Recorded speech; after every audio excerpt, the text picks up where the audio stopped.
نبی پاک علیہ السلام نے فرمایا وہ بندہ بیوقوف ہے جو ڈٹ کے اللہ کی نافرمانی کرے اور اللہ کی رحمت کی امید بھی رکھے. یہ تو بیوقوف آدمی کی علامت کہ نہ سنت پہ عمل کیا جائے، نہ شریعت پہ عمل کیا جائے، نہ نماز کی پابندی کی جائے، نہ حلال حرام کی تمیز کی جائے، اور ڈٹ کے کہا جائے کہ اللہ بڑا مہربان ہے معاف کر دے گا، ڈٹ کے کہا جائے کہ دوزخ میں تو کیا میرا سایہ نہ جائے گا. یہ بھی فاسد نظریہ ہے، فاسد.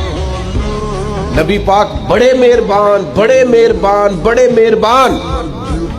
اور سید عائشہ صدیقہ رضی اللہ تعالیٰ عنہ فرمانے لگی اپنی ذات کے لیے نبی پاک نے کبھی کسی سے بدلہ نہیں لیا، لیکن اگر کوئی اللہ کی حد توڑتا تھا نا، رب کے دین کی حدود پامال کرتا تھا تو حضور جلال کرتے تھے. نبی پاک علیہ السلام تو ناراض ہو جاتے اگر اللہ کی حد توڑی جاتی، اور یہاں ڈھٹائی کے ساتھ دلیری کے ساتھ آپ حدود اللہ پامال کریں.